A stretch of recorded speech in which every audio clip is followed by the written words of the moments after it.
to the sixth meeting of the 2022 Interim Committee meeting on education. We welcome all y'all that are here today. If there are any guests that are in the audience, if you do have a cell phone, please just turn that to silence or to vibrate as everyone makes their way into the room this morning, as well as our members of the committee. If you can also do the same for your cell phones, we would greatly appreciate that. And with that, Mariah, if you would, please call the roll. Senator Carroll. Here. Senator Givens. Senator Harper Angel. Yeah. Senator Higdon. Senator Kerr. Senator Meredith. Senator Neal. Senator Southworth. Senator Stivers. Senator Thomas. Senator West. Senator Wilson. Representative Baker. Representative Banta. Here. Representative Bojanowski. Representative Decker. Present. Representative Donahue. Yes, ma'am. Representative Dossett. Representative Hart. Here. Representative Lewis. Here. Representative Massey. Here. Representative McCool. Representative McCoy. Representative Miller. Here. Representative Gibbons-Prunty. Here. Representative Rayburn. Here.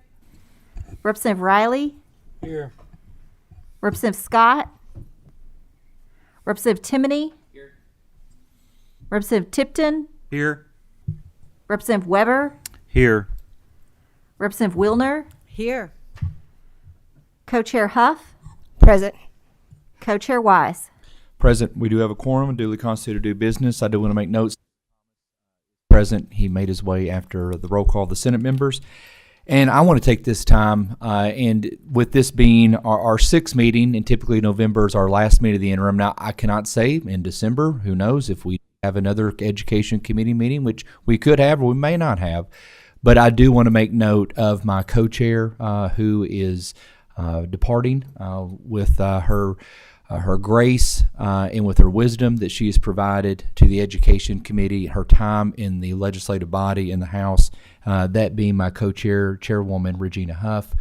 I'm going to go out of place and say, Regina, as you are a friend by first name basis, thank you for everything you've done in the education community, in your home county, in your district, and for this committee. You've been a great friend of mine and a mentor for me in so many different ways. This job can be very difficult to balance at times, and you need a good co-chair to be a quarterback with me. And so thank you very much for your time. And I want to give the microphone over to you to make any comments you wish to make this morning. Thank you so much, and thank you so much for your kind words. It has truly been a privilege. And as Max said, we have worked well together, and he has been a mentor to me.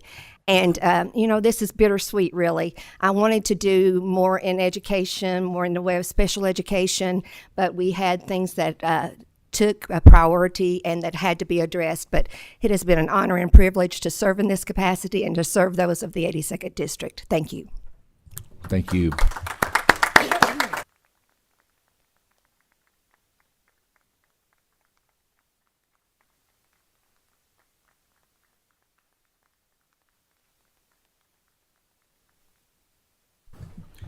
Any other member with any other comments they wish to make this morning before we get started? Seeing none, we do have a very robust agenda today. The first thing is our approval of minutes from our October 18th minute. Do we have a motion to accept those minutes? Motion. We have a second? Second. We have a motion and a second. All those in favor of accepting the October minutes, please do so by saying aye. All those opposed, motion carries. We do have on the agenda to start off with two programs that we are very familiar with that are part of our summer enrichment education programs that occur across the Commonwealth at various campuses. And I'm honored today to first introduce the Governor's School for the Arts. If those representatives, that being Kim Baker and Nick Kovalt, if they could make their way to the table.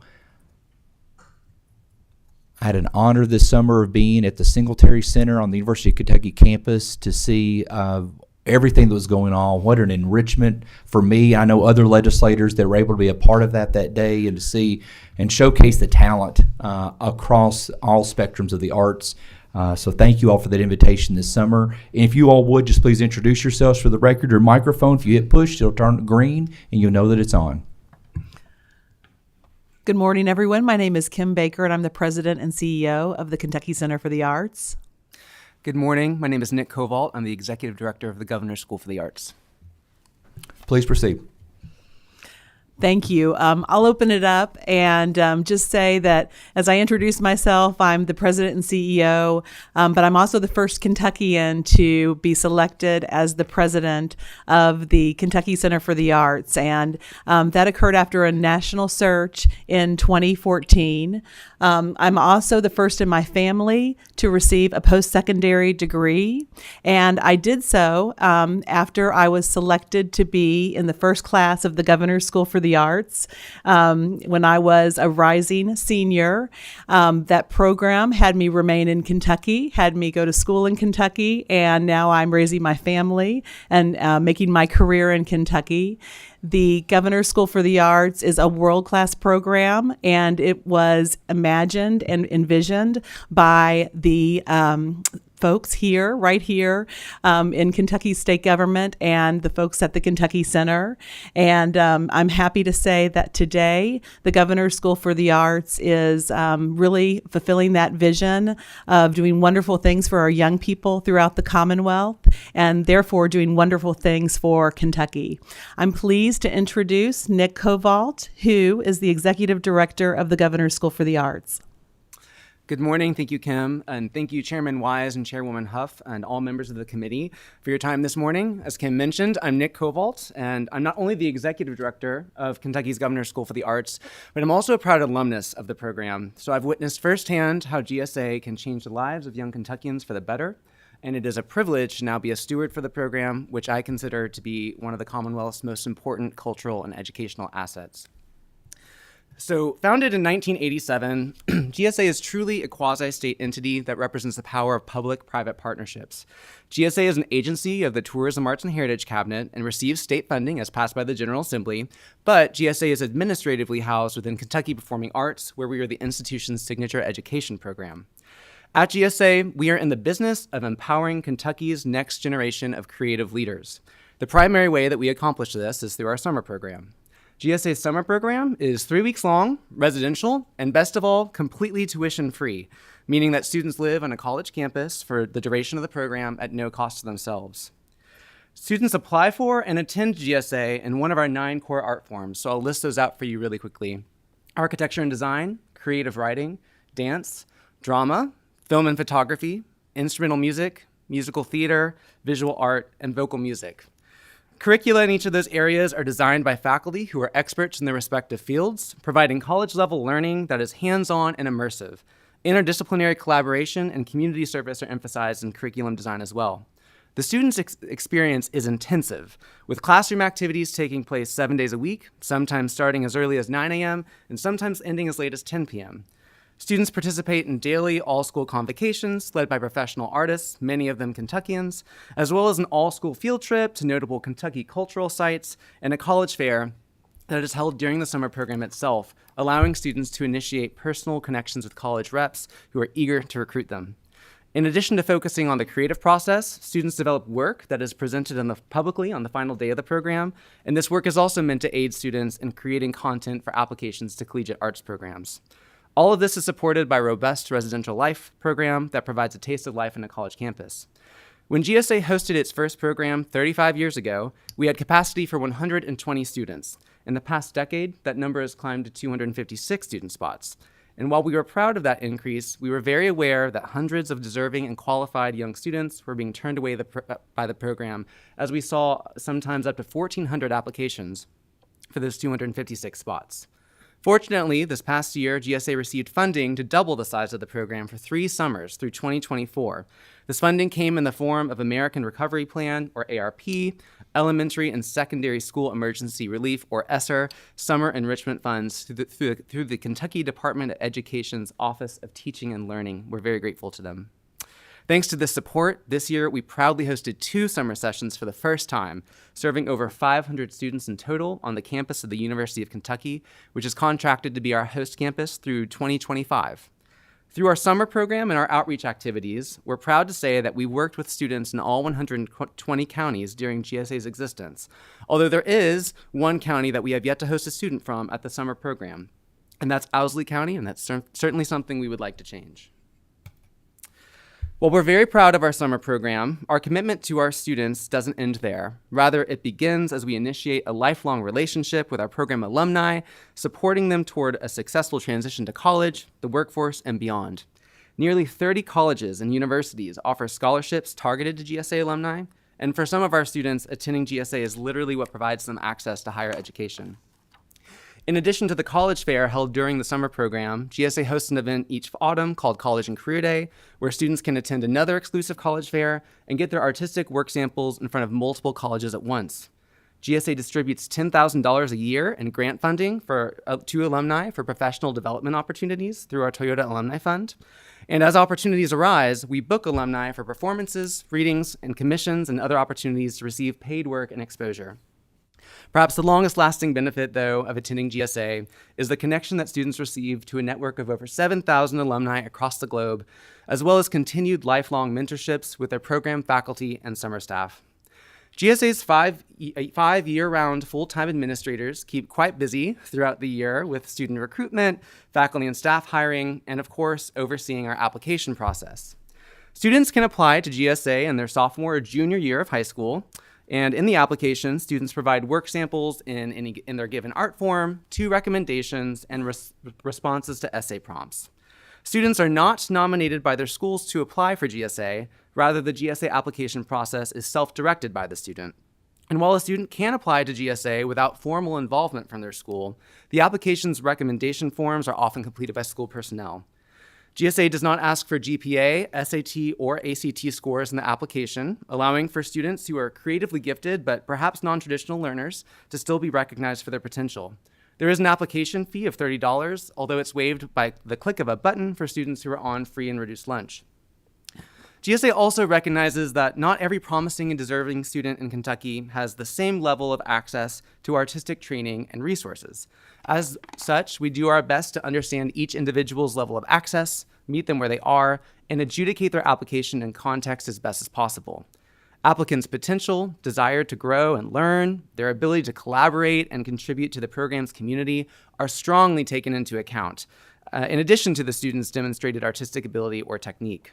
While there are no formal demographic quotas, for instance, we don't accept a certain number of students from each county, we do our best to select a student body that represents the various places and communities of the Commonwealth. So I just want to show you a couple maps that represent our applicant pool and our summer program in terms of geography. Last year for the 2022 summer program, we received applications from 86 counties. I encourage you, if you see your district not as well represented on this map as you would like, please be in touch. I would love to work with you to develop relationships to help secure some more GSA applications from your area. Keep in mind too that some of these counties colored in may represent only 1 or 2 applications. Once we went through our selection process, we had these 71 counties represented at the 2022 summer program. And I'd really like to emphasize that 71 number. It's a significant increase from what we're used to. And that's really in part because, or really all because of our expansion. So normally we would be seeing about 40 to 50 counties represented at our summer program.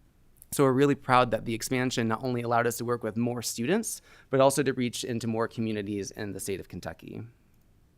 So as I mentioned earlier, GSA is a public-private partnership, and that is certainly mirrored in our funding structure. And we're deeply grateful to receive funding from the General Assembly and the state's biennium budget. You can see in this graphic a 10-year look back on our state funding and the number of students served. We received an increase in 2015 that funded our larger class size of 256. And while our funding was reduced twice in the following years, GSA decided to cut expenses in our recruitment efforts instead of cutting student spots at the summer program. While state funding accounted for a little over half of our total budget for much of the past decade, increasing host campus expenses and other areas of inflation have contributed to the state appropriation funding less than half of the program in the past few years. In our newly expanded model, the state appropriation accounts for 23% of our current budgeted expenses. The remainder of this growing funding gap is mostly filled in by fundraising efforts led by GSA and KPA. So all of this begs the question, what is the return on investment for the state of Kentucky? Why is it so important to empower the next generation of creative leadership with this tuition-free program? First and foremost, we are developing the type of workforce and citizenry that Kentucky needs for the brightest possible version of its future. At GSA, we don't just focus on nurturing our students' talents. We also empower our students to apply their skill sets toward a successful college and career path and to give back to their communities. We also understand and celebrate that not every student will grow up to make their living as a professional artist. Many of them will go into other fields like business, education, civic service, or leading nonprofit institutions like this alumna to my right. And that's a good thing. The artist's skill set includes aptitudes that are highly needed in the workforce of the future across sectors. Aptitudes like higher than average levels of innovative thinking, problem-solving abilities, soft skills, adaptability, resiliency, entrepreneurial mindsets, discipline, effectively communicating ideas to various audiences, fostering connection and relationship building, and collaboration. The GSA experience builds students' independence, confidence, self-efficacy, self-management, and ability to transition into a college environment in ways beyond what they learn in the traditional high school experience. When we are developing students' abilities to leverage their talents and take ownership of their potential, that's when we're building the future that Kentucky needs.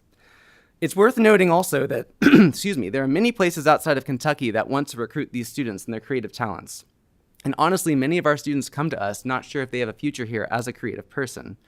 By investing in GSA, we ensure these students see a future for themselves here and understand the value of this state. We avoid brain drain. Whether they go on to provide music, art, and culture to our communities as part of tourism creative industries, or if they decide to apply their creative skill sets to other professional industries, we want our students to know that there's a place for them to do so in the Commonwealth and that Kentucky is a place to be proud of. So to look at all of this a little bit more quantitatively, here are some stats. Essentially, every GSA alum is going to college, with 2/3 of them staying in the Commonwealth to do so, and a majority are lowering or eradicating their student debt with a GSA alumni scholarship. 96% of our alumni say their GSA experience made them more aware of and prepared for that college experience and the careers that lay beyond it. A vast majority of our alumni credit GSA with increasing their likelihood to be able to work with people who are different than themselves, and just as many alumni, 92%, are more likely to be an advocate for the Commonwealth due to their GSA experience. All of this shows us that GSA is breaking down barriers to resources for promising young people, is developing a thoughtful citizenry for the future, and retaining Kentucky talent. So here are 5 of the more than 7,000 alumni success stories we have through our GSA alumni. Cheney Gentry from Warren County attended for visual art this past summer, and when flooding hit eastern Kentucky a few weeks after she returned home, she embodied the GSA spirit by quickly developing a business selling her artwork with funds going toward flood relief. When Cheney was asked about her motivations for her business, she was quoted in her local paper as saying, "I recently graduated from the Governor's School for the Arts, and one of the major things that they taught you there was to use your art for good."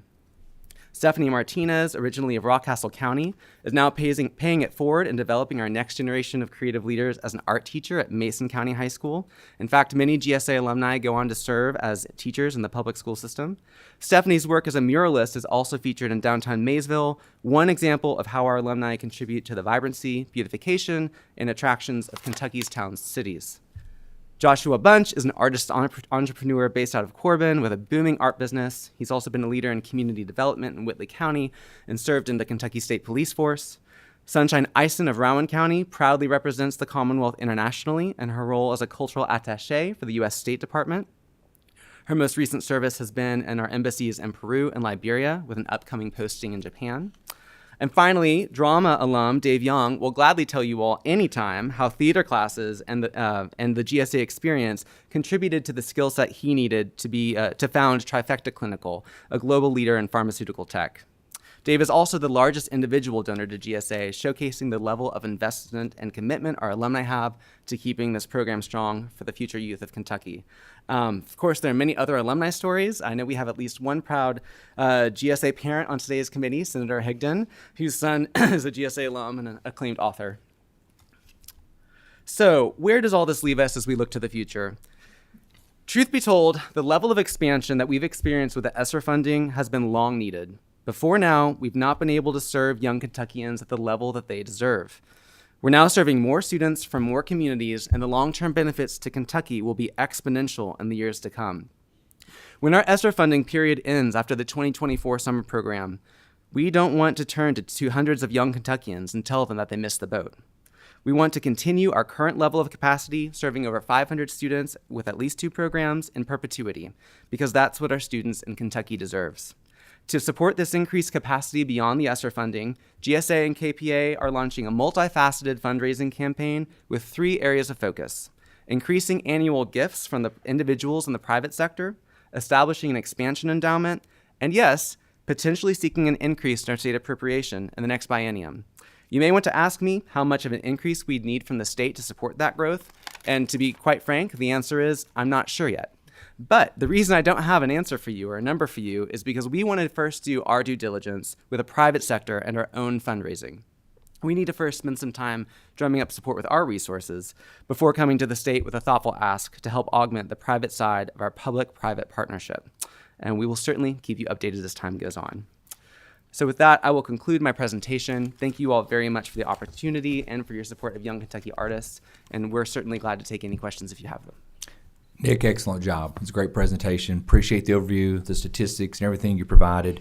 One question I have, and we've got a few members with other questions to follow.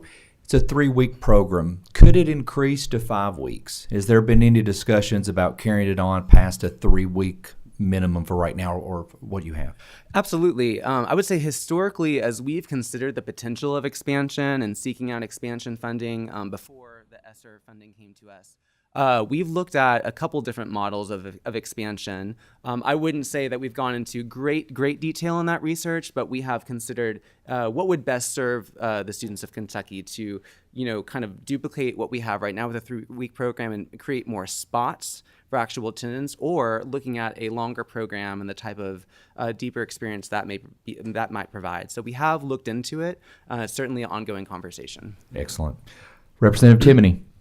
Thank you, Chairman. A couple comments and a question. First and foremost, thank you all for the for the tour this summer. I would like to echo Chairman's initial comments. I am a person with zero artistic ability. I mean, my wife picks out my ties to make sure that they match with my outfits. That's who I am. So I appreciate any type of artistic display of any kind. The tour was amazing. I also went not at a scheduled time, and that's kind of my MO. I show up because I don't want to see what people have prepared for me. I want to see the things that are going on in the background. And what I did see is I saw a group of young people immersed in an environment that cultivated their gifts, being led by adults who care deeply about developing their crafts. So that was awesome. And that wasn't part of the tour. That's what I saw. As an educator, that was really, really important to me. I also know that when you have giftedness with students, the only way to develop giftedness is to immerse it in an environment with other giftedness. That's how that works. And I was not immersed in any environment of giftedness because I had no gifts other than being long-winded at times. My question comes down to the brain drain question, because as an educator, I saw many students of mine who I would love to have gone off to college and then return home. Are you tracking that data on your graduates and how many are leaving and how many are staying? Because we need them to stay. Absolutely. Thank you for the question, Representative. I will say that as students leave college, so I think we're getting a good sense of how many are making the decision to go to college in the state of Kentucky. Once they leave college and go into adulthood, it is trickier for us to track those on a really quantitative level, I would say. But we are doing and are certainly open to any ways that we can be doing that better. What I will say, and this is more qualitative, is that we see a lot of experience, a lot of our alumni who are staying here and who are staying here intentionally and really finding ways to give back to the state of Kentucky. And I will say that those alumni who are not here in the state of Kentucky, I can guarantee you, because of their GSA experience, when people ask them where they come from, they're not saying, Kentucky, and I'm so embarrassed by it. They're saying Kentucky, and it's a great place, and they're great advocates for the state. So I think, we lack maybe nimbleness to have very specific statistics on that as they go into adulthood. But we're confident that a significant amount of our students are staying here and are contributing to the state. Thank you. Senator Neal.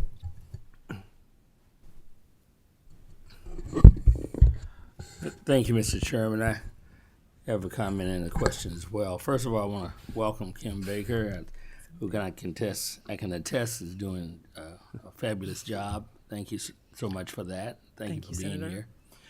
And also, I just want to make an observation that I have a son also that's very deeply involved in the arts. And he did not stay in Kentucky. He did not matriculate in this particular program. But he is an ambassador for Kentucky. And he reminds me, and I've watched him, and I can tell you the power of and the richness and the value of what you guys are doing through my observations and comments I get from him. So I congratulate you on the work that you've been doing. I get many other reports about that, and I think it's fabulous. It's fantastic. Thank you. I do have a question. What are the demographics? You made a reference to geographical demographics. What are your demographics beyond that as well? Geographically, racially, from a gender standpoint? If you don't have those readily available, I would ask you just to provide those at some point. Absolutely, and we can definitely follow up with a more detailed list. I would say beyond geography, in terms of racial and gender demographics, we tend to usually see our class in terms of gender does skew more female, as does our applicant pool. Sometimes as much as about 2/3 female and 1/3 male. And then racially, I believe this past year, it was upper 70% of our students, just under 80% of our students were white. The next largest area was mixed race, more than one race. And I believe that was about 12%. Again, we'll follow up with more specific statistics. I believe just under 10% identified as Black or African American. And then from there, the rest of the numbers were smaller than that. But we'll gladly provide you with a more detailed breakout after today. Well, thank you for that, and again, keep up the good work. Thank you very much, Senator. Senator Higdon. Thank you, Mr. Chairman. I just have a comment since you mentioned him, and he is very fond of GSA and credits a lot of his success in the writing field to GSA. He does take after his mother, though, and credits her for him getting into the to GSA. She drove through a snowstorm back in, I think, early 1993 to get Jim there, and because the participation that morning was low, it enhanced his chances of getting in. But and I'm just proud to see the statistics that the continued growth and success of GSA. It's a good program, and thank you. Thank you for your support. Representative Banta. Thank you very much for your presentation. I just want to bring to light some things. I met with a group after GSA of parents, and I just kind of want to just tell you, I don't expect you to really, comment unless you want to, but they were concerned with GSA with some things. They didn't feel that there was a very robust teaching in the dance. For example, one dance was reading Joe Biden's inauguration speech. Some people walked out, but then the kids were dancing around, which is fine. I don't care what speech they were doing, but it didn't seem technically feasible to what the dance teacher that was in this group that were talking to me about it. It wasn't that the Joe Biden thing was a problem. It was that there was no technicality to the dancing. It just seemed just flying around.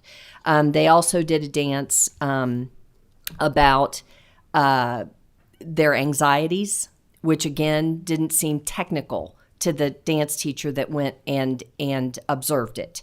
It was, they were dancing. Somebody would scream out, lack of gun laws. And then the kids would kind of flail and dance around. And she just didn't feel like that. You shouldn't care about information, that wasn't the problem, but she's a dance teacher and she didn't feel that there was any technicality again to that dance. I can only speak to the dancing part because these parents were involved in that and they came through it. And then one student just wanted to tell me that she got chastised for saying bless you when someone sneezed. So just putting it out there, that was my 2.5 hours of my life that I will never get back, and I shared in a more condensed version for you. Okay? Thank you. Thank you for passing that along. I have not had the opportunity to have a discussion on these topics with these folks. I've not had a chance to hear from them, but I would welcome that conversation and would certainly be glad to chat with them. Thank you for sharing that. Thank you, Representative. Senator Southworth. Thank you. I just wanted to ask a question because the chairman went in one direction and said, what if we did longer programs, and has that been looked at? Now I'm thinking to myself about, how do we expand and include, I think including more students is really the key. And so have we looked at potentially a shorter, like a 2-week program versus a 3-week? If we were able to keep up with the 6 weeks, that would be 3 cohorts versus 2. And one of the things that comes to mind is, I originally got interested by a 1-week program in this Capitol building, actually in this very room. And I did 1 more week as a follow-up later in Washington, D.C. And I'm here today. I was a designer, I was an artist in that career field for, over a decade.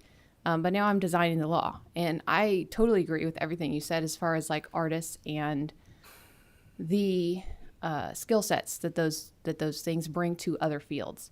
And I don't think it takes 3 weeks to have a very influential experience as a high school student.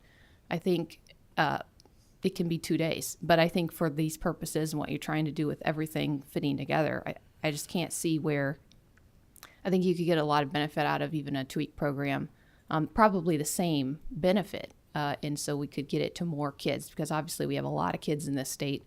And I would like to see more kids versus less have that experience. So has that been looked at as far as the shorter?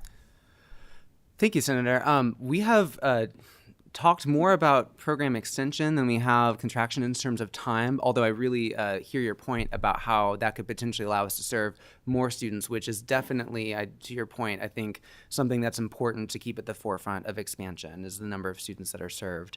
It's certainly, we'd have to address, I think, some questions just around program design, but to your point, powerful, intensive experiences can certainly happen in different amounts of time. So I think it's an interesting idea, and I would love to explore it. Thanks. Thank you. Nick, Kim, thank you all so much for your presentation. Thank you for the questions and the answers that you provided. Also, if there's any members that are interested possibly this summer of maybe going on campus, I see that Rachel and Jen are back there as well. Please contact one of the two that are at the table today. I think you'd find it very beneficial for the time that was spent. I know it was for me. So thanks for being here. Thank you very much. Thank you. Next up on our agenda is a sister program, the Governor Scholars Program. Dr. Aris Cedeno, the Executive Director and the Academic Dean of GSP, as he makes his way to the table. Aris is no stranger to the Frankfurt Annex Halls over the years. And so, 30 years. Dr. Cedeno, we welcome you this morning. If you would, just please identify yourself for the record, please, and the floor is yours. Yes, sir. Good morning, everyone. My name is Aris Cedeno. I always say normally when I come here, you can hear from my accent that I was not born in Kentucky. But I came to Kentucky in 1991 after I graduated from Michigan State. I'm originally from Panama, the Republic of Panama. And I became acquainted with the Governor Scholars Program in the summer of 1992 when I was hired to teach in the summer program at Murray State University. Some of you have heard my story that when I walked into Murray State that year, they said, it's not the end of the world. Somebody looked at my face and said, it's not the end of the world. And I said, it's not the end of the world, but you can see it from here. And I loved Murray that year, And the fact is that I remain closed with the program, and in 2007, I became the executive director, which I do still. Let's see. Okay. Well, I'm not very technical. Okay. Let me share with you a little bit of the history of the program for those of you who are not familiar with the program. It was created in 1983 as a 501c3 non-for-profit organization. We had originally 3 state employees, but when the KRS was modified in, thank you. Yes, that's good. Thank you. You're wonderful. That's good. And then top. Yeah. Then when the KRS was modified in 2005, those 3 state employees were assigned directly to non-state employees.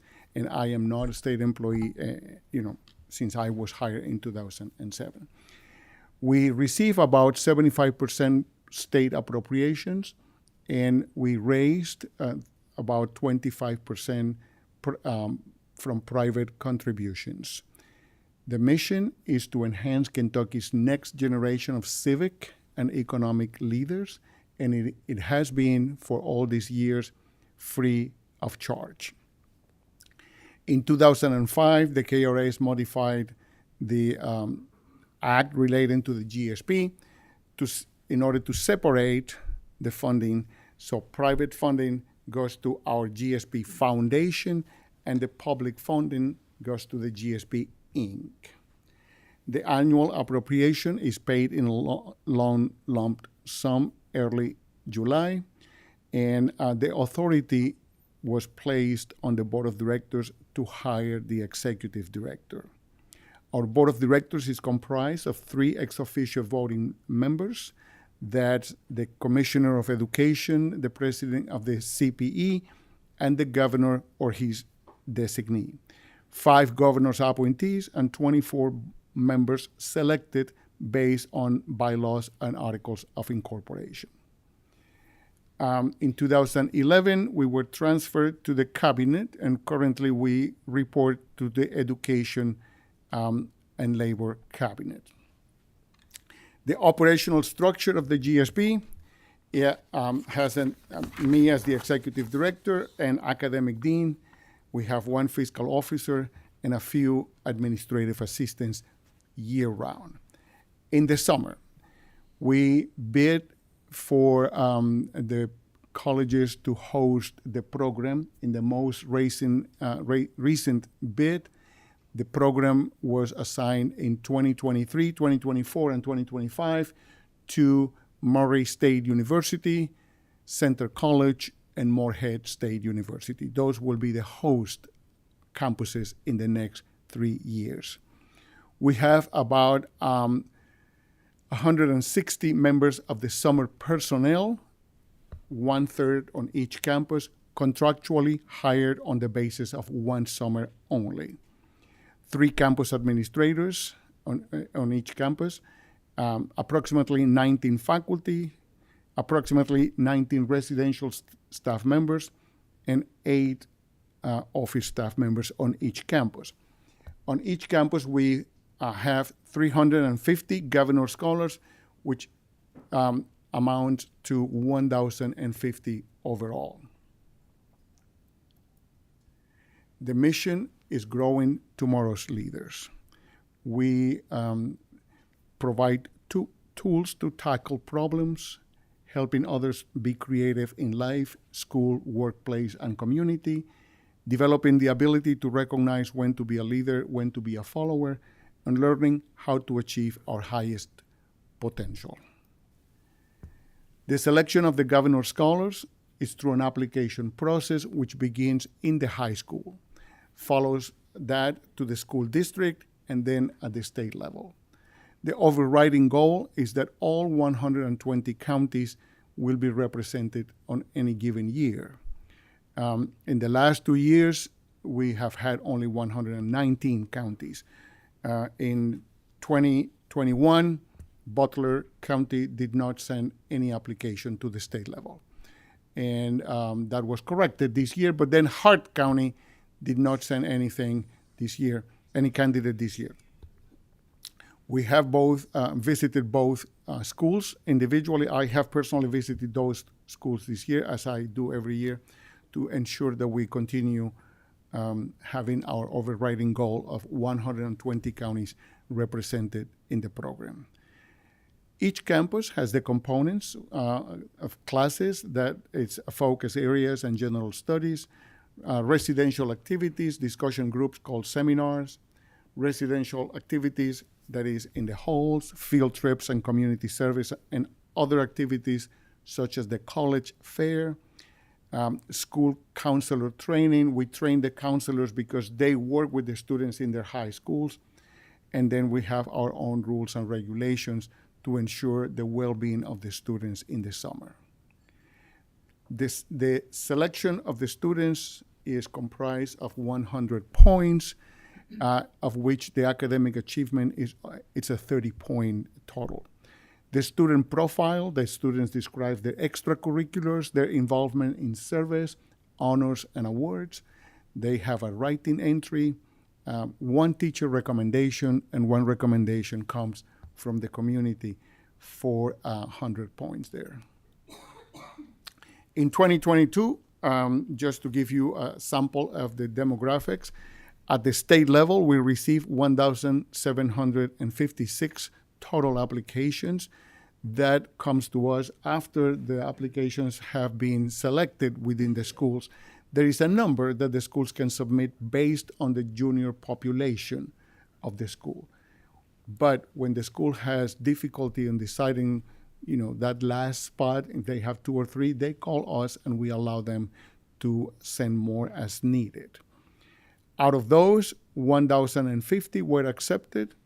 60% that it equals 60% acceptance rate. From Eastern Kentucky, we received 357 applications. From Western Kentucky, 419.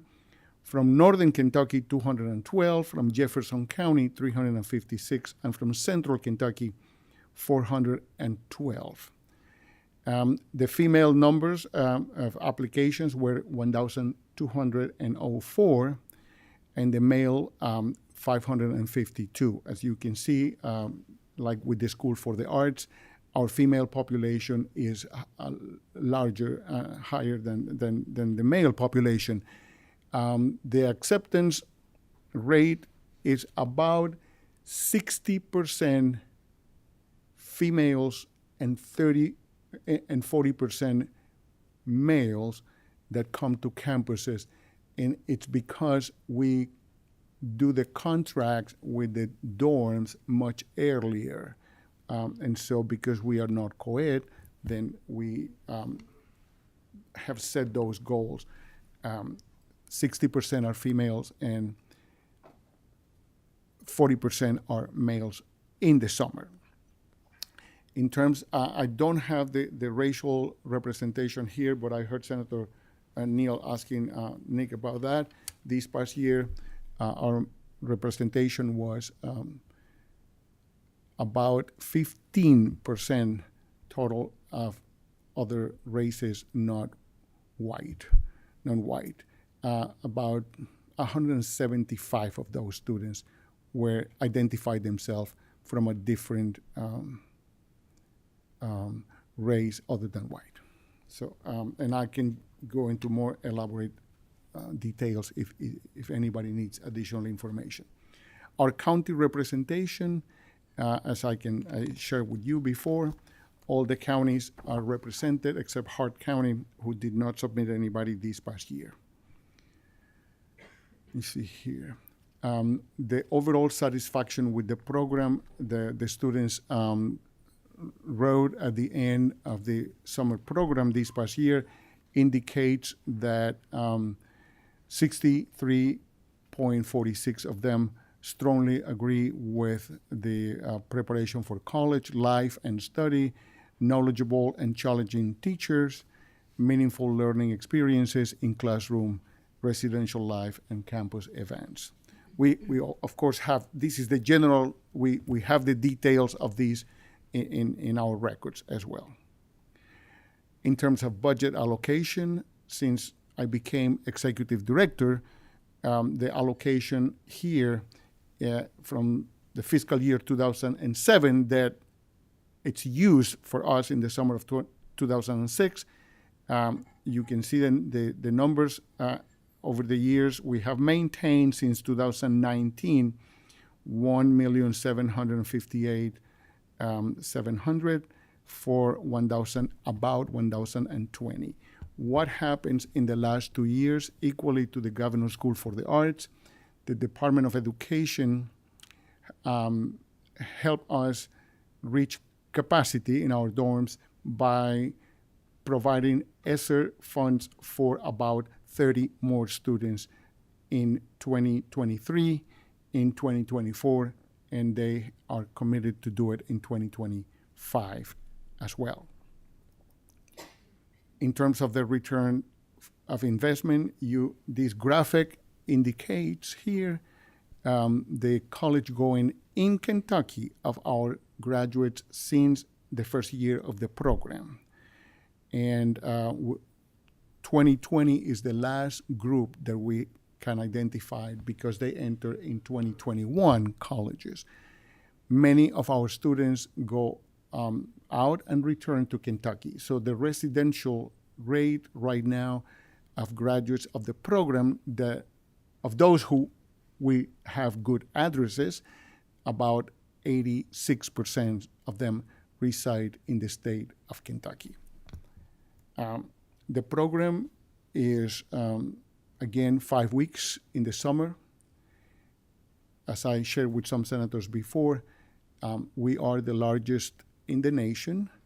And certainly when I heard the question for Nick from Senator Southworth, can we reduce the 5 weeks?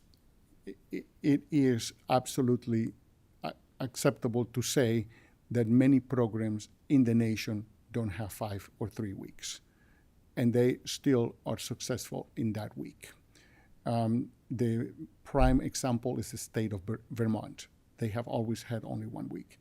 So, but again, the 5 weeks allow for us to have more representation as well, and for helping the kids develop their skills farther beyond, and not so much in classes during that first or second week as well. So, with that, I gave you a general overview of the program, but I am happy to entertain any questions you may have.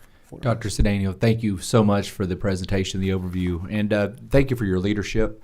I think there's many of us here in the legislative body that have attended some of the recruiting fairs and informational visits that you do across Kentucky. You always extend invitations to us to be there, so thank you.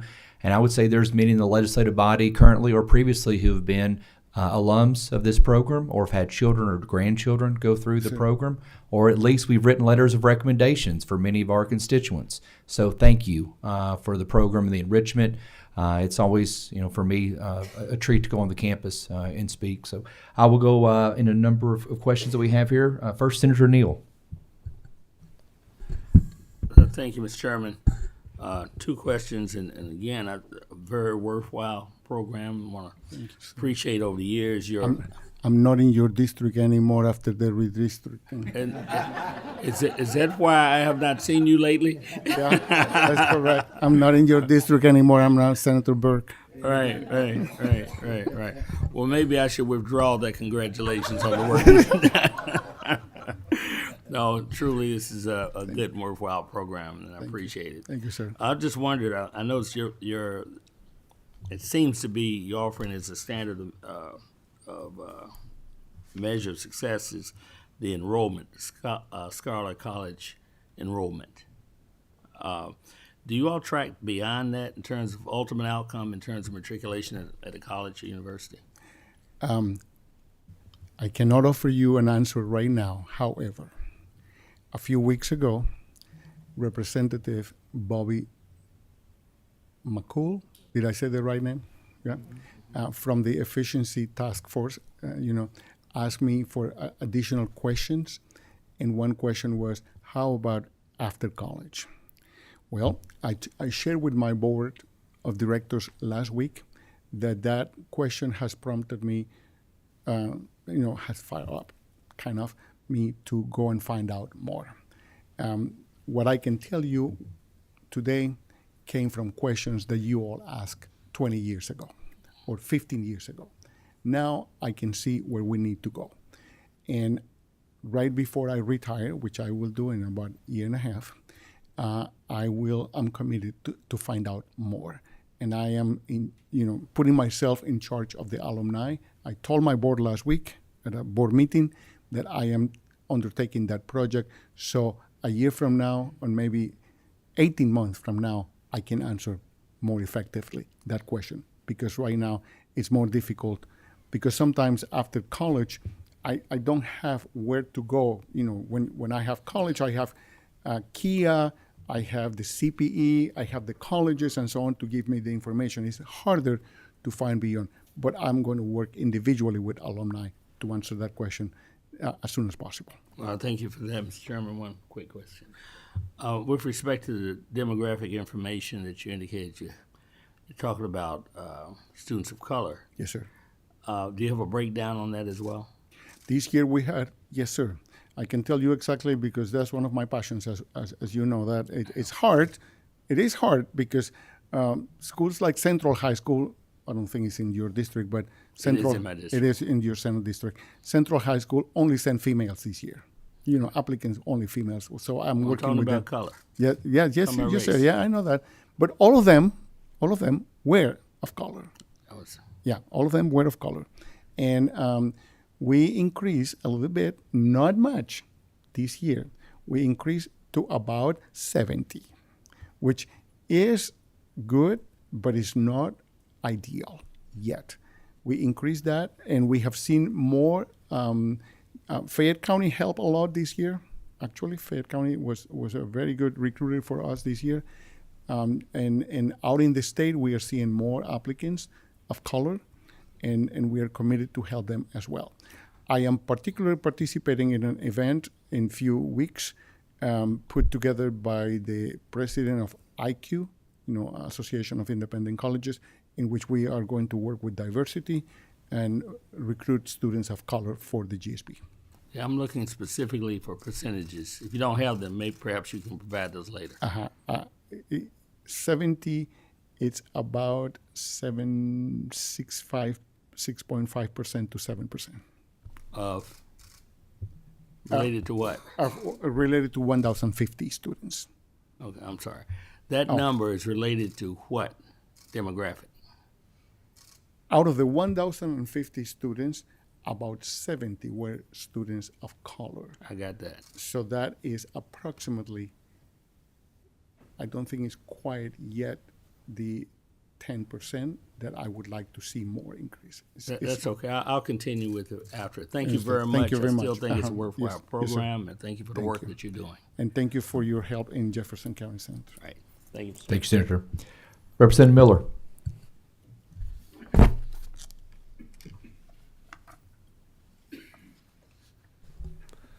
Thank you very much. As a principal, I've worked with you for many years. Yes, sir. I think probably this program is, or the two programs that you just heard, are two of the best programs we've ever had, far as helping young people. I have received so many letters from young people thanking the legislature for their support. And it has guided them in the right direction. And the governor's program, I was just with a young man at Valley High School, excuse me, and he had just got in the governor's program, and he was very, very talented. So every kid I see that's gone through the program have almost been a success. So thank you for all your work, and thank the Arts program for all their work. I really appreciate those two programs. Thank you, Representative Miller. Senator Higdon. Thank you, Mr. Chairman. And Reese, I'm going to call you by first name because we've been on a first name basis for You many always years. do. That's okay. So it's okay. and I appreciate your dedication and to the GSP program. It's really an outstanding program and nationally known again, it's a lot of it's because of your leadership and the support of the General Assembly, and hopefully we continue not only support in the way that we've been supporting, but that we give you more financial support because it is a great program. I did want to ask you about one of the things that I've noticed over the years, the unbelievable scholarship opportunities that these GSP students are exposed to after they complete the program. It's just incredible, the offers that they get in the schools that they get offers to. Could you elaborate a little bit on that, about the scholarship offers that these students are offered? Yes, sir. And I'm going to clarify for everybody also that the money comes from those colleges and universities. And the most recent, and I'm about to share with you in a few weeks, the most recent academic report that we are now finishing the printing. But the scholarships a year per person amounts about $75,000 to $79,000 per year per individual. And so over the years, and that's only in Kentucky. We don't calculate those beyond Kentucky that go somewhere else. But each individual receive, on the average, between $75,000 and $79,000 per year of college in Kentucky. Some scholarships are higher and some are lower. Some schools have 2 tiers for the GSP graduates. For instance, the University of Kentucky, if you have certain ACT score or above, you're qualified for the full ride. And if you don't have that score, you qualify for a fixed amount of $1,500 a year. But most of our students are highly qualified to go for the upper level scholarships everywhere in Kentucky. We kept in the group that went on 2020, even though they only had 1 week because of the COVID, we were not able to give 5 weeks to every student that year. We accepted that year 1,020 students, and 796 of them are currently attending colleges in Kentucky. So, but I can elaborate more or send you more information as it appears in our website, what the colleges do. I just learned, for instance, that Northern Kentucky University has increased their ACT for our graduates for the full ride to 34, which is a really high number, but that's okay. One more question, Mr. Chairman, if it's okay, or comment. Please proceed. I know there's a lot of parents across the state that are really proud of your program because they paying the tuition for their students and Understand. and allow students to do the biggest thing I think is to graduate without any debt, and that's very important.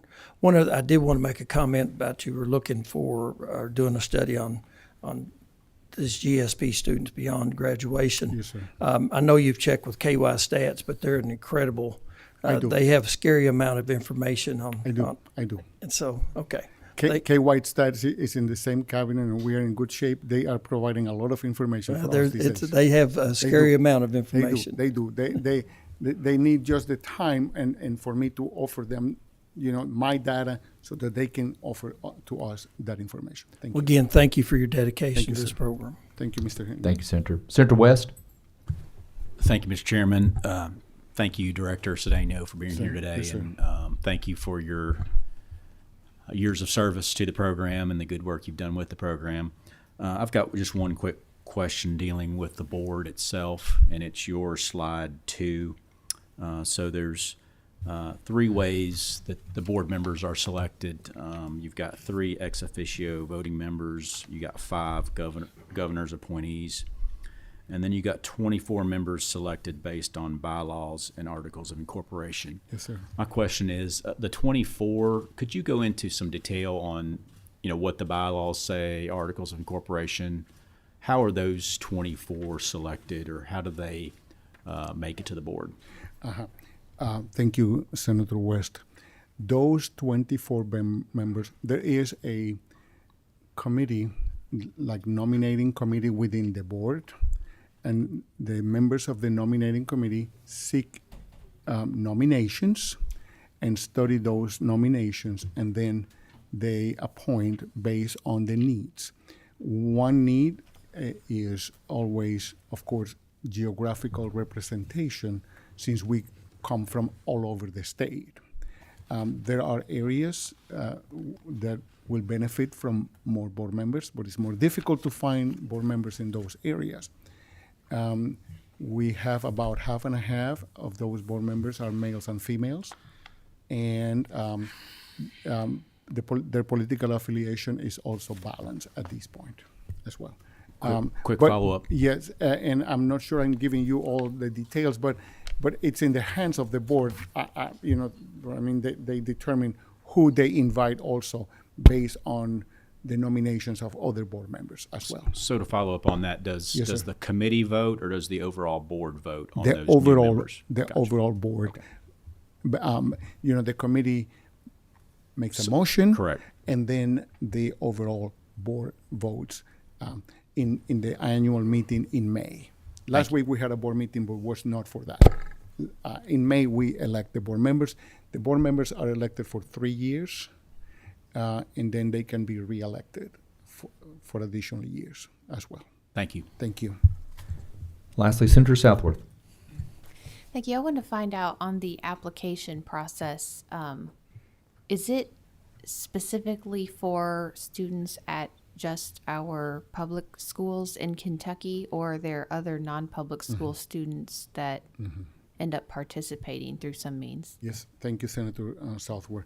The application process allows students from the public schools, from the private schools, from the independent districts, and from homeschools. The homeschool students will apply directly to us. The other, if they are attending a school, whether independent, private, or public, they do apply at their school, and the schools nominate them to the state level. Yes. Okay, thank you. So, yeah. The requirement is to be a resident of Kentucky. Well, Reese, thank you so much for your you. presentation. Thank you for very your much. leadership. Thank you, sir. Moving on to the agenda. Up next, career technical education, funding equalization. We have presenting before us today Dr. Beth Hargis, the Associate Commissioner of the Office of Career and Technical Education at the Department of Education, and Reagan Satterwhite, the Executive Advisor for the Office of Career and Technical Education. Ladies, welcome. Thank you all for being here this morning. And if you would, on your microphones there, if you just hit the green light and introduce yourselves to the record, you may proceed. Beth Hargis, Associate Commissioner for the Office of Career and Technical Education. I'm Reagan Satterwhite. I am the Executive Advisor for the Office of Career and Technical Education. Thank you so much. The floor is yours.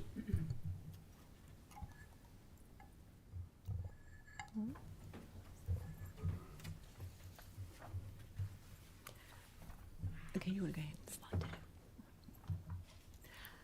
Good afternoon. Thank you for your time today. And while Reagan and I have only been in our positions for a short while, it's a pleasure to be here, and we want to assure you that although the faces before you may have changed, our office priorities have not, and we'd like to provide an update for you. One of our main priorities is to ensure success for each and every student by improving equity and access to quality career and technical education, and we want to thank you for your support and assistance that you provide to career and technical education. First, we want to highlight the number of students impacted by this conversation. Last year, 70% of Kentucky high school students were enrolled in a career pathway in one of our 13 program areas. Our goal is for all of these students, regardless of location, to receive the same opportunities for resources, facilities, technology, high quality instruction and programming to allow them to, achieve success in their program area.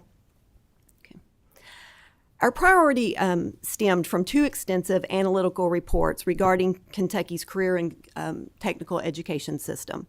The first report was compiled by the Southern Region Education Board, or SREB, in 2014 and urged the importance of a study focused on identifying funding priorities and formulating recommendations to create an adequate and more equitable funding system for all career and technical education programs. From that, an in-depth analysis conducted by Thomas P. Miller and Associates provided 7 recommendations. The first recommendation was to base funding for CTE on state goals and business and industry needs. We've begun this process by establishing and utilizing what we call BEAT teams, or Business and Education Alignment Teams, for each CTE program and pathway. Regarding Priority 2, at the request of the State Board, a CTE Legislative Task Force was created in 2019, which helped explore ways of funding local and state-operated programs equally. Priority 3, thanks to the General Assembly, adequate funding was achieved in the 2022 state biennium budget. For Priorities 4 and 5, we are working to create a proactive, intentional process of funding and updating large equipment and to allow locally operated centers to set a budget for the entire school year. And the last 2 recommendations, which are to consider an additional per-pupil funding formula weight tied to state prioritized occupational and program areas based on the state and regional industry needs, along with exploring CTE performance funding, is what we're getting ready to start working on. Again, we'd like to thank you on behalf of the entire CTE community for your investment and your belief in the value of career and technical education. The 2022 budget bill addressed the most important hurdle of our funding, which was adequacy. Due to the increased funding provided by the General Assembly, the number of schools receiving CTE funding increased from 96 to 316. It sent the message to CTE educators, students, and parents, as well as business and industry across the state, that their legislators support them. And again, we thank you for that. All right, this chart shows some updated figures as a result of the increased funding. And one thing to point out is a title change in the 3rd column from similar charts you may have seen in previous presentations. Previously, this column was called LAVEX, which stands for Local Area Vocational Education Centers, and it's been changed to Local CTE Programs. The title change was accomplished due to the increased funding received in the 2022 budget. The budget allowed all CTE programs to receive funding regardless of their location or the governance of the program. For the first time, students across the state, regardless of where they receive their CTE instruction, have access to the same high-quality resources. This has revolutionized CTE funding in Kentucky and provided a win for all constituents. I'll now turn it over to Mrs. Satterwhite to discuss our legislative priorities. So now we are at our next big piece of work. Our second priority is not only to ensure that adequate funding for CTE is sustained, but to reform and improve the distribution of that funding.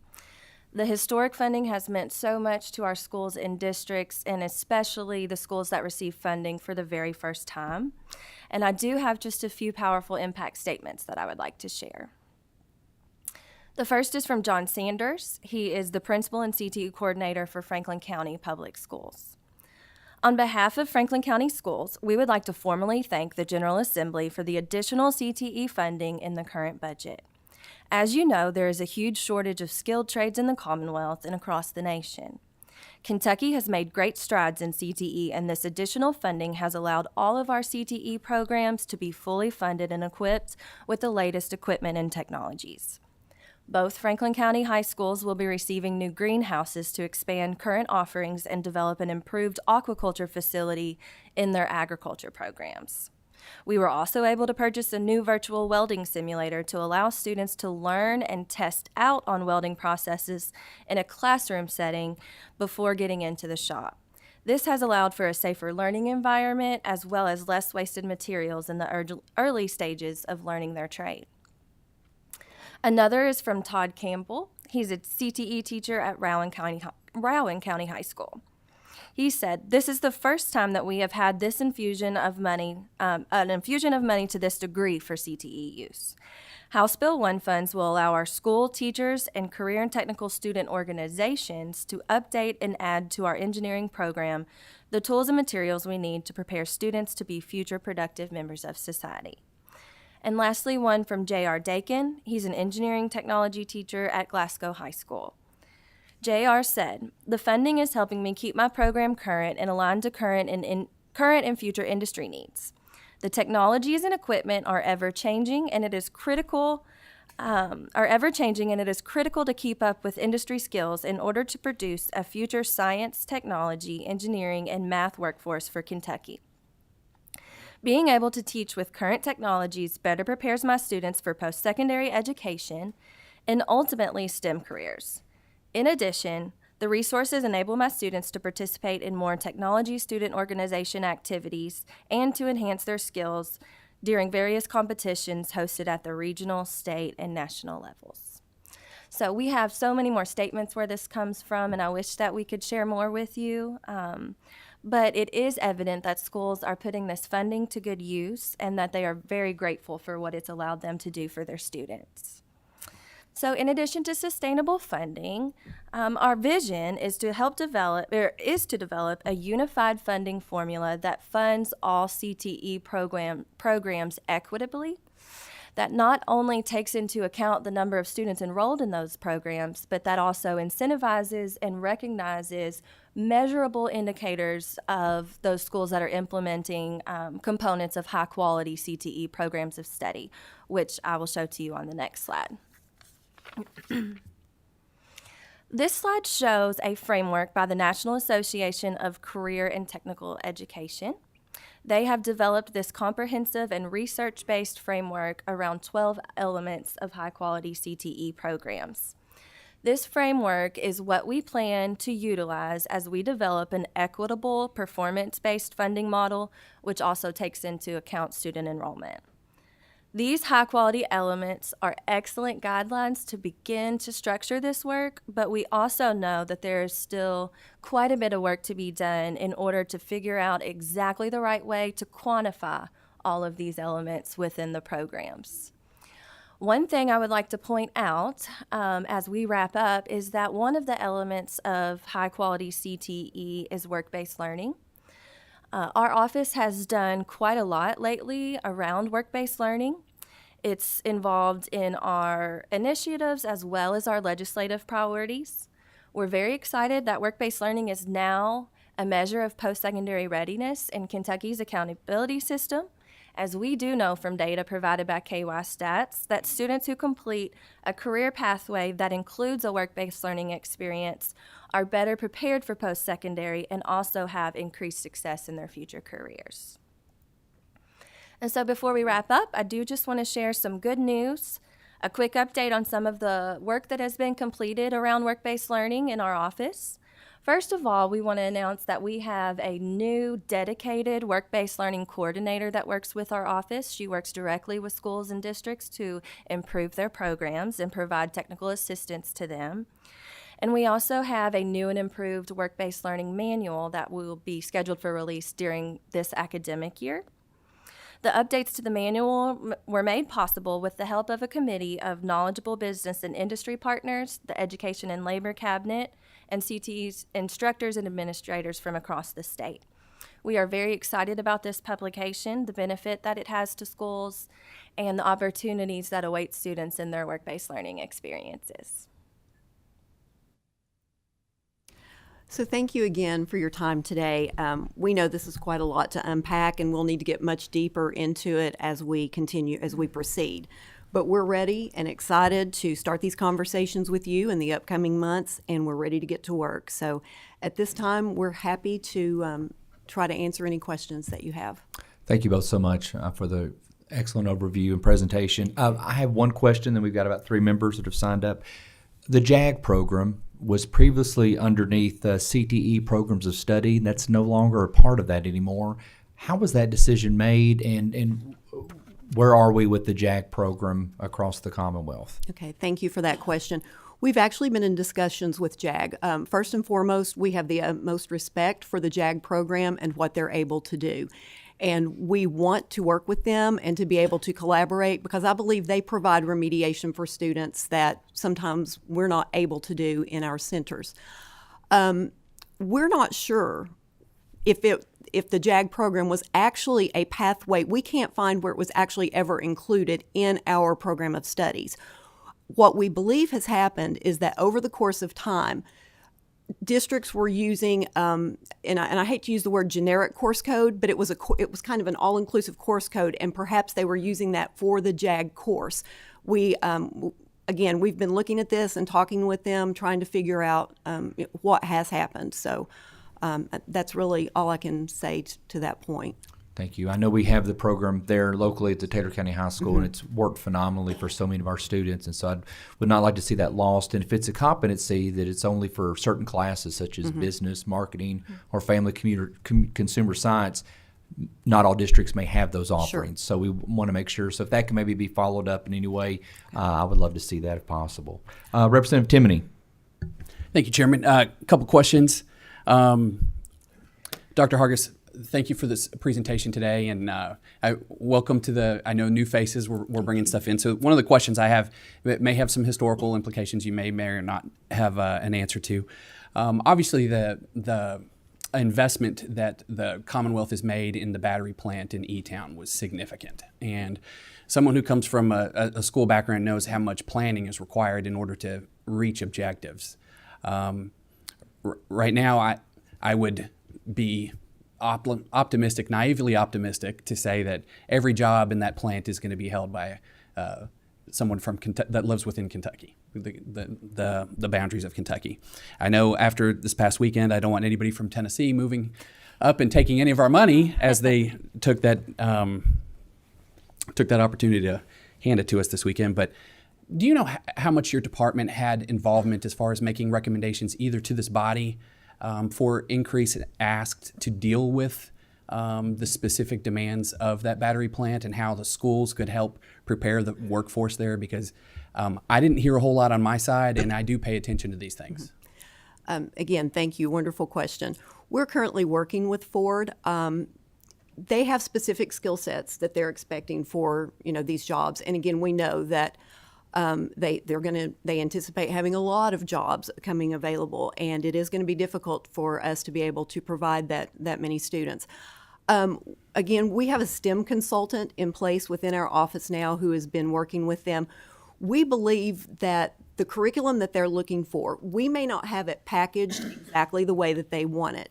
However, we do have manufacturing, we have engineering, we have computer science, and we believe that we can customize and let them, select coursework from the different programs that we have that will be able to provide the instruction they need for those jobs. But we meet regularly with them, and in fact, had a meeting scheduled yesterday that was canceled. But we are trying to, again, advise them and listen to them and see what they need, and then figure out a way to provide it. Thank you. And my last question, and a little humor here. Ms. Satterwhite, can you go on the record and say who the favorite administrator that you've ever had in your career was? And I'm going to go ahead and tell you, there's a fragile ego hanging on the balance here, waiting on your response. There also might be a little bit of political pressure, but it's certainly Representative Timoney. Thank you. Thank you, Chairman. You're welcome. Representative Tipton. Thank you, Mr. Chairman. And I do have this, as you can imagine, this is a topic that interests me. I apologize, you can't see me. I'm behind the column here. But the interim of 2021, Chairman Wise and myself co-chaired the school funding task force, and went through every aspect of it. So I'm very intrigued by your comments, and very much looking forward to what you may have to present. I also work a lot with higher education, so I'm very in tune with the performance funding model at the post-secondary level and the gains we've seen there. So I'm really looking forward to hearing that. Just one interesting comment. It's often I'll talk to a constituent and they'll say, we need to focus more on vocational school. And I look at the numbers and I try to tell them we are. We really are. So I appreciate the work. I got a couple of quick questions. How much of an impact does the dual credit scholarship have on enrollment in CTE classes? And I know in the last budget, we increased that from 10 classes to 12 classes. Okay, and so your question is, how much of an impact does it have on CTE enrollment? Yes, ma'am. I'm not sure that I can answer that. I do know that we encourage the use of the scholarship and the dual credit offerings. We believe that that provides our students an early jump start into post-secondary opportunities. So we do work very closely with KCTCS and other post-secondary partners to ensure that our instructors can become adjunct instructors to provide the dual credit opportunities. So again, we do appreciate the scholarship. We know that we have a lot of students that take advantage of that. And I would also say that if you look at KY Stats, and that's something that we've been working on here recently, the students that that have those opportunities are much more successful. And so again, but to your specific question, I'm afraid I don't know the answer as far as the reverse. Okay. One more quick follow-up, Mr. Chairman. I'm going to have to look at your new term. I'm used to saying LAVAC. Between your local CTE program, how many local CTE programs are there? How many state programs are there? And how much of a desert do we have in Kentucky where we need additional facilities and programs? Well, right now we have 50 state-operated area technology centers that are, scattered throughout the state. Previously, we had 33 districts with 43 funded local centers. But one thing that we noticed in just the couple of years prior to the legislative session with, where we received the funding was that districts were starting to figure out that they could get on what we called that LAVEC wait list as long as they had 5 program areas. So when we were funded previously, we had, I think, 13 schools maybe that were on the wait list, but it was growing every day because we would get schools that would call us and say, we want to be funded. How do we do this? So again, this funding has really revolutionized that and opened it up. As far as deserts within the state, we are still getting requests for centers, whether it's state operated or local, we are still getting those requests. And one thing that we have found out too is that we're getting a lot of districts. Of course, the state operated centers are set up so that outlying feeder high schools can come to those centers. And so we are getting more requests now for districts that didn't previously participate in those program areas to join. And that's good because they may not have the funds or be able to provide those programs, such as manufacturing within that comprehensive high school. But yet having that center, they're able to take part in it. I think we do still have some counties that either do not participate in all, certain program areas. But I think we're continuing to grow. And I think, again, with these funds, we've had a lot of requests, too, that while they appreciate the funds because they're getting the equipment and supplies they've not previously had the ability to get, they say, hey, we need new programs, too. So I think with the help of the local districts and their commitment to CTE, we're starting to see those deserts hopefully shrink. And I would like to follow up and say that we also have a graphic of Kentucky that shows all the counties and the access that they have to CTE programming, and we'll be happy to send that over to you guys. Greatly appreciated. Senator Neal? Thank you, Mr. Chairman. And maybe you just answered the question I was going to ask. That's related to the question of equitable distribution of funding, correct? That's what you just got through talking about as well, right? Yes. Okay. Thank you. Representative Scott Lewis. Thank you, Mr. Chairman. Just to comment, maybe one or two questions, but last session I met with David Horseman and we talked about some of these same things about work-based learning and getting these kids out in the workforce and get some of these experiences, and I think that's really important. Our skills trades are drying up. I know in my home county it's hard to get a plumber, electrician, or so forth, and that's pretty much throughout the state. So I think this comes at a great time.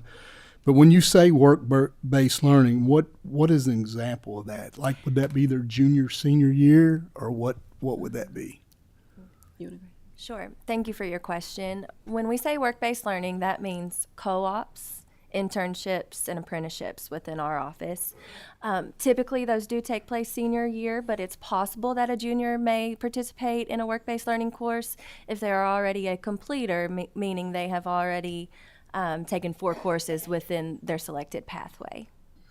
One follow-up, please. And along with that, as a former superintendent, this was an area that I pushed pretty hard, but a lot of superintendents, unless it's written for them and they see that, okay, in some kind of written form where there's a pathway that they can see, is there going to be one with this? Yes, and we do already have that. Okay. We'd like to, just do a better job of getting that into their hands, but it's absolutely available. Okay, thank you. Thank you, Representative. Senator Higdon. Thank you, Mr. Chairman. I appreciate that. And Dr. Hargis and Reagan, thank you all for your work, and especially on the workplace learning and apprenticeships. That is the future of our workforce. And you all have done great things. And up until, I guess, over the last several years, there was a lot of barriers to entry. The industries were very reluctant to allow students inside their facilities. And with the work you've done with the workers' comp and the tools that you've given industry, and as some of them start to break down, those barriers more are following, and I think that's a very good. So I appreciate your work on that. And of course, the CTE programs and the equalization of funding has really been good. And of course, we still have 2 different silos of I guess the CTE. We have the ATCs and then the local control. What do you see the future as far as funding and I guess breaking down some of the barriers that between the 2? Well, I believe that actually, I think we're so close. The biggest problem that we had was just the lack of funding because, historically, we had that group that was considered the LAVEX, and they were sharing $12.5 roughly million. But we had more schools or more centers that wanted to come into that, but the pot did not increase.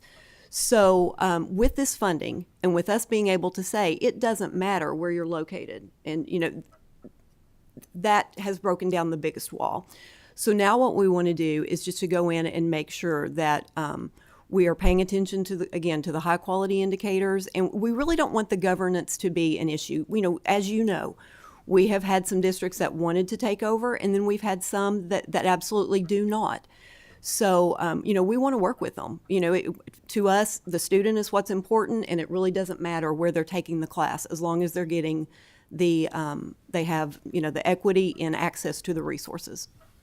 Well, thank you. And hopefully I know the money that we appropriated this time for facilities for the local control, I think that went a long way, and hopefully Yes, that the General Assembly will continue that those appropriations so a lot of local I guess school districts can get into CTE and I think the local control is the best control. So appreciate your all's work. Thank you. Thank you. Thank you all so much. Excellent discussion. Seeing no further questions, we'll move along with our agenda. Thank you. Last thing for today is the Kentucky Academic Standards for Social Studies. We have with us Mickey Ray, Chief Academic Officer at KDE, Crystal Rowland, the Director of Division of Program Standards at KDE, and Beth Ratway, American Institute for Research. We are right at the 12:30 point of the committee meeting. We do have members who will be leaving at 1 o'clock for transportation. So members, please take note with your questions. And Mickey, I'll turn it over to you. Thank you so much. Good afternoon, members of the committee, and also Senator Wise, Representative Huff. Thank you for allowing us to be with you today. We are honored to be here to represent the members of the Social Studies Advisory Panels and Review Committee.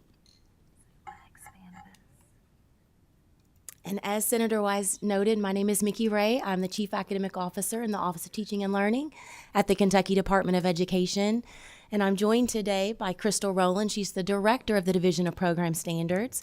And then I believe online we're joined by Beth Ratway from the American Institutes for Research. So I'm going to kick us off just by talking a little bit about the process.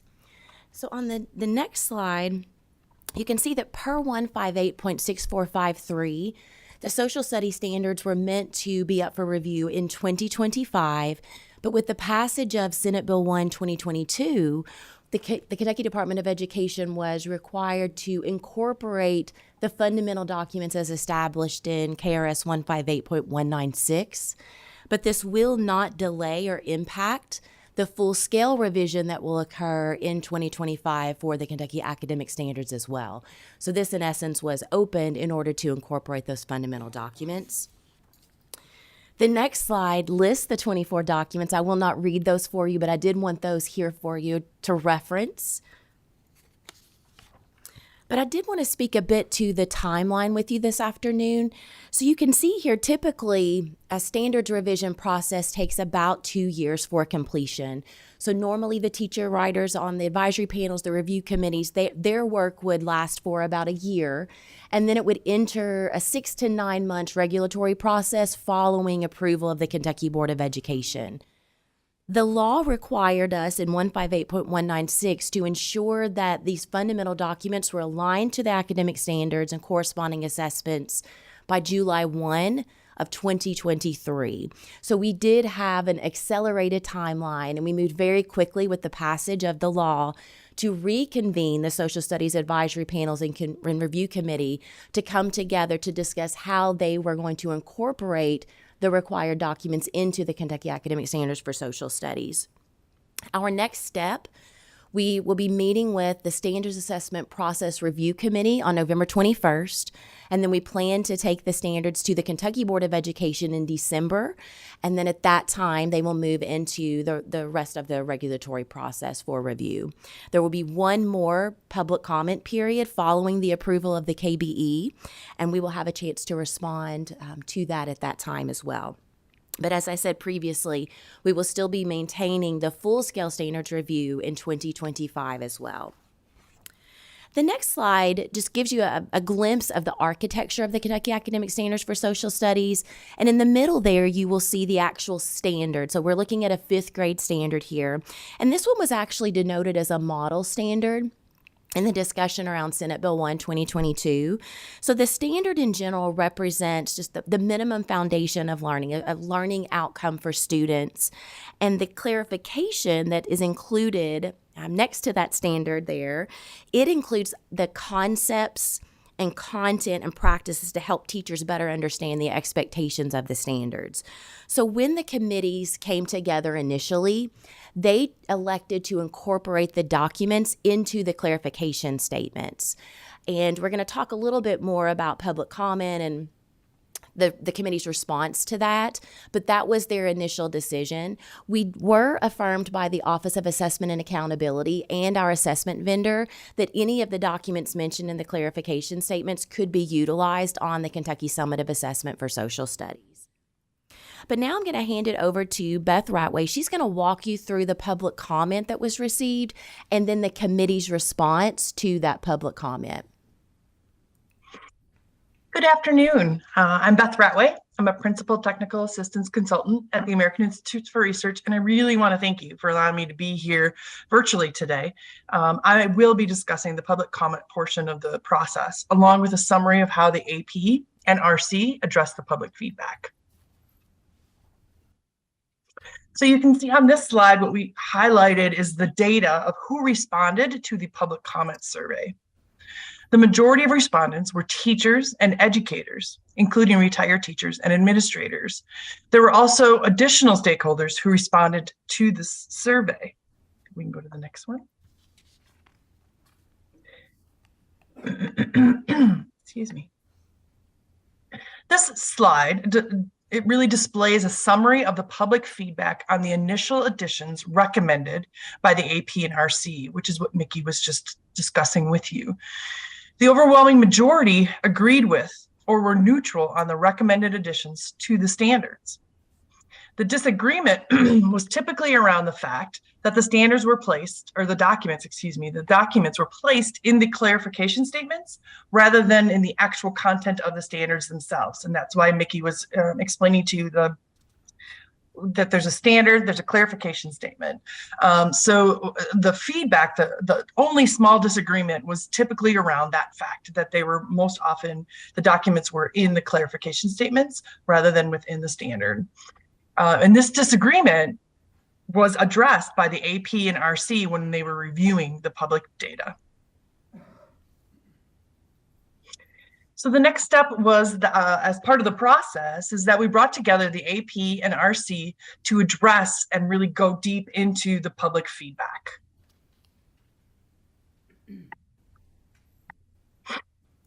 The committee members began their work addressing the public feedback by recognizing that this 5th grade standards, as you can see here, the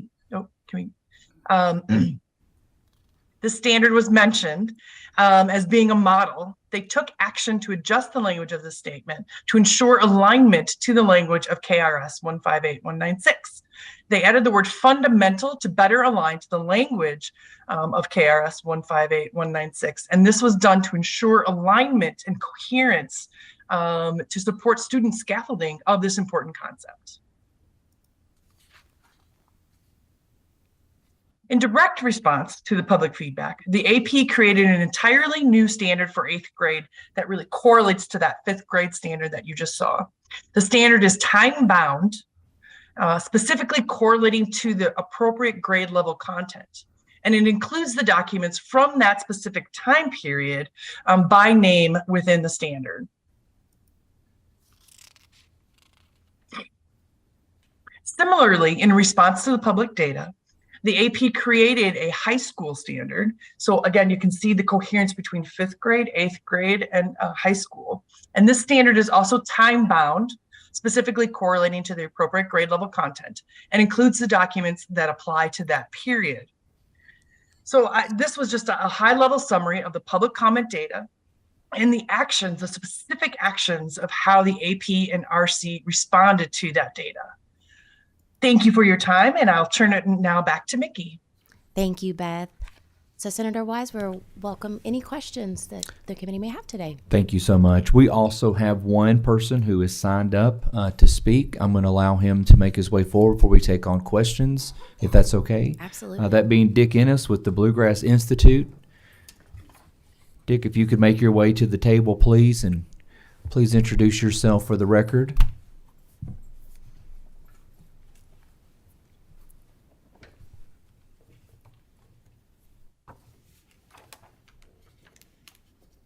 Chairman Wise.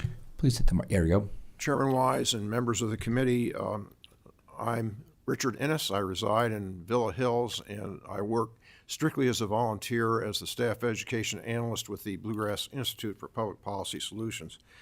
I want to thank you for the chance to share some of my concerns about the ongoing revision to the Kentucky Academic Standards for Social Studies, and I'll just discuss 2 areas. My first area apparently has been reacted to already by... Dick, real quick, can you pull the microphone closer to you? We have members that say they cannot hear you. Okay, can you hear me now? Sounds like an ad.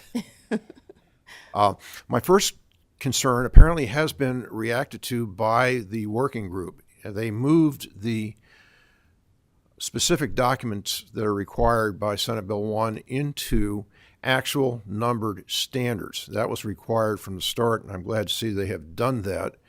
I hope that that has been consistently done throughout the document, because the disciplinary clarifications are only sample items.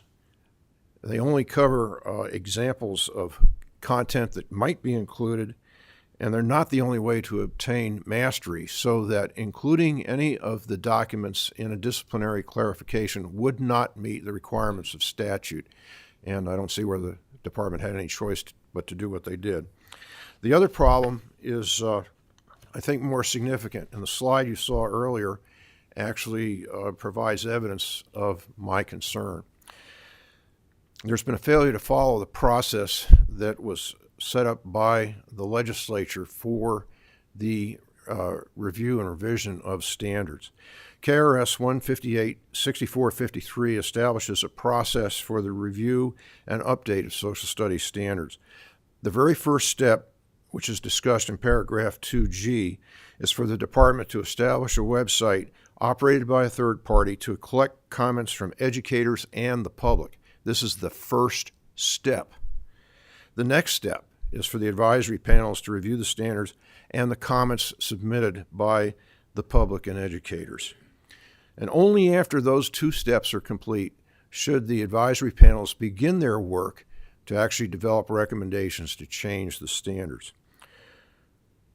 But in the case of the current review, and as you saw on the slide, there was no initial comment period. There were no comments solicited from the public or from rank and file educators either. I searched through KDE's news releases as well before coming to this conclusion, and I found that there was no announcement of an initial public comment period, which is clearly required by statute. In any event, because I was uncomfortable with the way the online collection process operates, and I think the overwhelming positive comments you see are in fact based in part because the process using the website tends to bias people towards making positive comments rather than submitting alternate suggestions. I submitted a letter instead. And I submitted that letter on the 27th of July of 2022, which was only a few weeks after the committees were actually formed. It was submitted to the Department of Education with the understanding it would be forwarded to the members of the committees because their addresses and contact information were not made public at the time. I didn't learn until mid-September, which was when the review period for the public was in operation, that my letter had not been provided to the committees in a timely manner when it was submitted, and in fact it would not be provided to the committees until they considered the public comments from the review period that ended on September 30th. So not only did the department not follow clear guidance in statute, but it prevented my communication from the early process intended to be considered before the work was started and in conformance with the law. That didn't happen.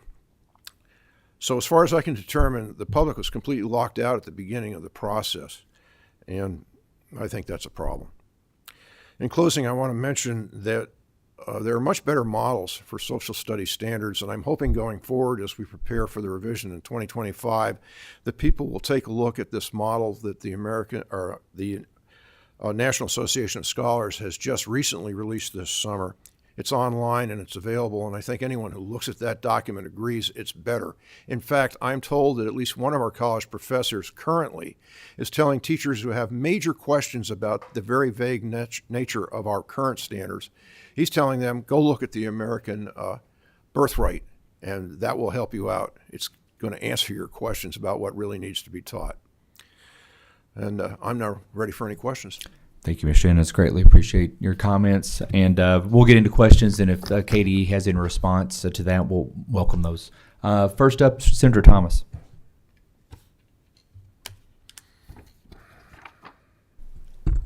Thank you, Mr. Chair. And as we all know, Senate Bill 1/Senate Bill 122 was a nod given by this legislature this past year toward the critical race theory controversy that swept this nation during last year. I guess I'll direct my questions first to you, Ms. Ray, but obviously Ms. Ratway, I'd like for her to weigh in as well. Could you be more specific about the comments you received from the teachers? I mean, she kind of gave a broad brush about it, but I'd like to know specifically what the teachers said. I mean, some specific comments about what the teachers commented about with regard to this, the approach we took in implementing some of the critical race theory analysis into our public education. I'll begin, Senator Thomas. Thank you for the question. And then, Beth, I'll ask you to follow up as well. In terms of the survey, so that is required by law to be created by a third party. And so the American Institute for Research did generate that survey. And when teachers would engage with the survey, they were able to see each standard and where the document had been embedded into that standard. And it was a scale. They could strongly agree, neutral, disagree, etc. And so the data that Beth has provided today shows that the majority of those respondents did agree or strongly agree with the placement of those documents. They were also asked if they felt that it fit into that particular standard and clarification. Beth, is there anything you would like to add in terms of the data? No, so the data report is in the binder, and it has the comments from the teachers, but the educators really did support the adjustments based on the statute in there. They saw the explicit connections of the documents. They really did not bring up the concepts of CRT within their comments, but they did give some really good suggestions to support the 2025 review. So we definitely captured those and have those for future work as well. Senator Thomas, any follow-up? Yes, my question, I do have a follow-up with regard to Mr. Ennis. Mr. Ennis, you talked about the American Enterprise Institute, and you thought that they had some good suggestions, some good ideas. I'd like for you to elaborate on what you think they think needs to be added to what we did with regard to Senate Bill 122, which, as you know, was quite controversial when we adopted this at the General Assembly. Actually, it was the National Association of Scholars, Senator Thomas, that developed this model. And they did that because they were concerned that all across the nation, the instruction in the social studies area was very deficient. We're not the only state that has vague standards, and even states that have stronger standards in many cases are still not doing a good enough job of making sure that there's a basic core content of information that every student in the state is guaranteed to be taught. And our standards are so vague that they don't begin to approach the model that the National Association of Scholars has put out. I am anxious to add that the model is very specifically not curriculum. It doesn't go nearly far enough to be a full curricular document, and that's my intention. They are standards, and I think the National Association of Scholars has a better understanding of how standards need to be put together so that they will provide teachers across the Commonwealth, and now it will be, of course, the superintendent primarily in our districts, who will be developing curriculum so that they have guidance on a certain minimum number of things and a minimum number of events that every child in the state of Kentucky should know about. For example, I think all of our students need to know that Abraham Lincoln was born here. Abraham Lincoln wasn't even mentioned in the standards that were published in 2019. His name does not appear in the standards. The only place Lincoln appears is in the address for some of the people who come from the Lincoln County who are on the committee. It's kind of ironic that he has a county named after him and he wasn't even named in the standards themselves. So things like this are the types of material that are in the National Association of Scholars model document. It's only a model, and it's not perfect either. They left out Henry Clay for reasons I don't understand. He's one of the few people that is mentioned, and properly so, in the 2019 version of the standards. And hopefully going forward, he will stay there, along with some others that need to be added when we get to 2025. Mr. Ennis, real quick, we've got 4 other members with questions. I do want to proceed if we can. And also just to make note, Senator Thomas, that Senate Bill 138, not Senate Bill 122, it was put into Senate Bill 1 just as a matter of clarification. It was the Teaching American Principles Act. Thank you. Representative Tipton. Thank you, Mr. Chairman, and I appreciate all the work that went into this. I actually read all the standards yesterday in our meeting materials. And there are comments, Senator Thomas, those comments are in the meeting materials that we've got online, so you can go back and read those individual comments. Mr. Ennis, I even got to read your letters in there. in that. So I appreciate that. I do have a couple of questions. First question, and I think I've asked this before about the participants in the survey. How can we get more non-educators, get more people from the public involved in that? And the second question goes back to the question that was just asked in Mr. Ennis's comment. There were 2 or 3 people who commented about those National Association of Scholars. It's my understanding that this work was initially not supposed to happen until 2025, but because of Senate Bill 1, it had to be expedited. Do you foresee possibly when the 2025 time period comes along, looking at those National Association of Scholars recommendations and having an opportunity to see if they fit the bill here in Kentucky? Thank you.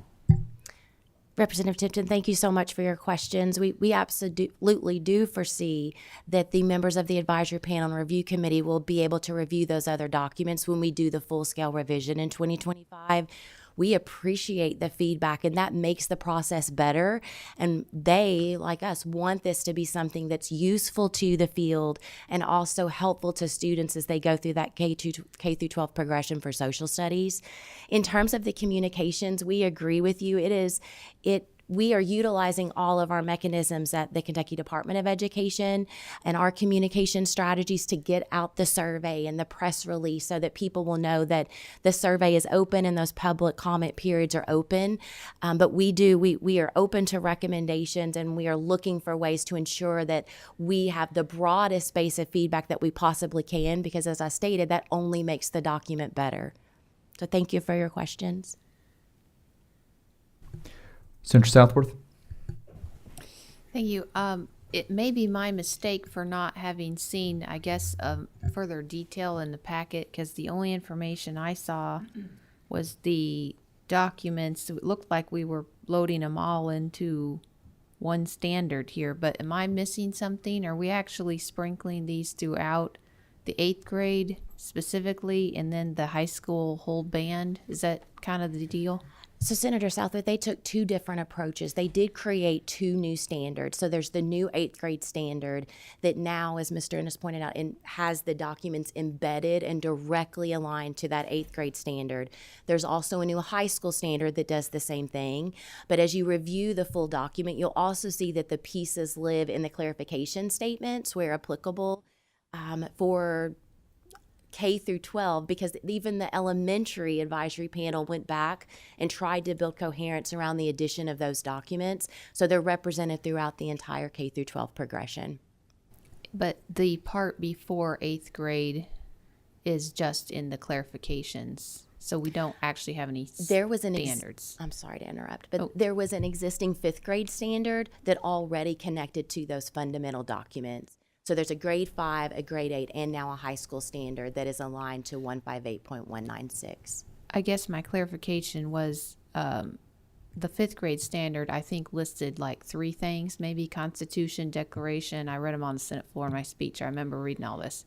I remember the 8th grade, I remember the 5th grade, but I love tying them into the lower grades and so forth. I guess my concern is, the clarifications versus the standards. I was hoping that, we don't want to just touch on the Bill of Rights at one point in 12 years, right? But I mean, if we only have it in one 8th grade standard, then perhaps it's not getting covered in high school because the high school standard doesn't relist those things. You know what I'm saying? So I'm just trying to get together on, are we really rotating around the cycles correctly, or we still have more or less holes? I would say that again, if you look at the full scope of the Kentucky Academic Standards for Social Studies, the 8th grade and the high school standard are time bound. And so that's why the APNRC made the choice to limit the number of pieces per standard. But over the scope of both grade bands, all of the pieces are included. And in actuality, teachers can also connect to those standards beyond just the history standard, but they determined that that was the easiest way to ensure that the law was being followed and acknowledged in the actual development of the revision to the Kentucky Academic Standards for Social Studies. Representative Prunty.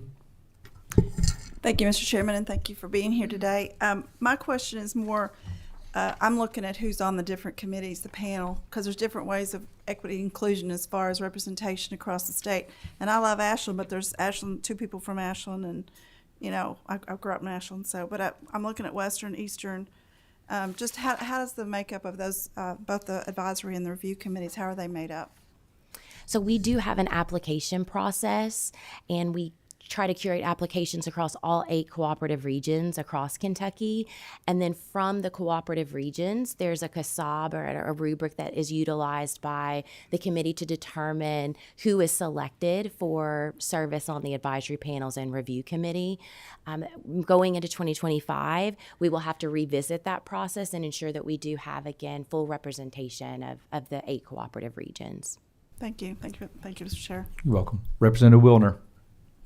I'm going to save my question for another time. Thank you. Perfect. Thank you so much.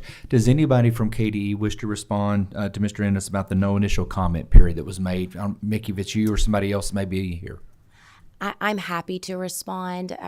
Mr. Ennis is correct in that at the beginning, because the document was open to meet the requirements of 158.196, we looked at the timeline and the requirement to have the standards in place by July 1, 2023.